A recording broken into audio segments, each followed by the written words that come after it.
Coronavirus was identified in 1965 as one of the first infectious replicatable viral models that could be used to modify a series of other experiences of the human condition. But what's particularly interesting about its isolation in 1965 was that it was immediately identified as a pathogen that could be used and modified for a whole host of reasons.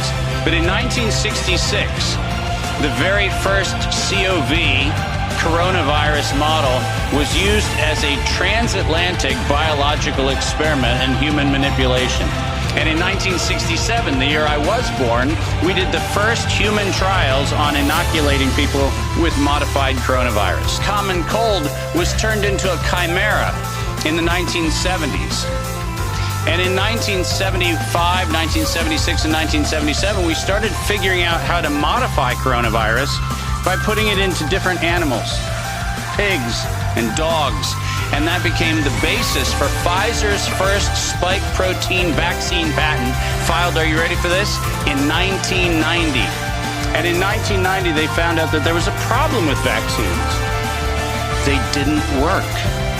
It turns out that coronavirus is a very malleable model. It transforms and it changes and it mutates over time. As a matter of fact, every publication on vaccines for coronavirus from 1990 until 2018, every single publication concluded that coronavirus escapes the vaccine impulse. In 2002, the University of North Carolina, Chapel Hill patented, and I quote, an infectious replication defective clone of coronavirus. Infectious replication defective means a weapon. And that work, patented at the University of North Carolina, Chapel Hill, mysteriously preceded SARS 1.0 by a year. We engineered SARS. SARS is not a naturally occurring phenomenon. The naturally occurring phenomenon is called the common cold. That's the naturally occurring coronavirus.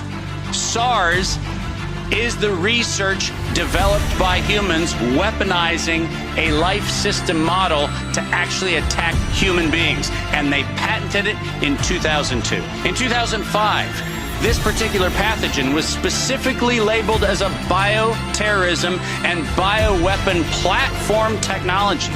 And from 2005 onwards, it was actually a biowarfare enabling agent. Its official classification, over $10 billion have been funneled through black operations. By 2016, we could publish the journal article that said, SARS coronavirus is poised for human emergence. And what was the coronavirus poised for human emergence? It was WIV1,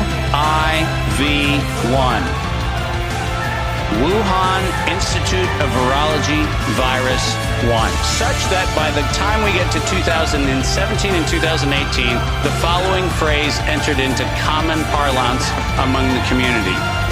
There is going to be an accidental or intentional release of a respiratory pathogen. The operative word, obviously, in that phrase, the word release. 7 months before the allegation of patient number 1, 4 patent applications of Moderna were modified to include the term accidental or intentional release of a respiratory pathogen as the justification for making a vaccine for a thing that did not exist. Does that sound like a bat and a pangolin went into a bar in the Wuhan market and hung out and had sex, and lo and behold, we got SARS-CoV-2? No.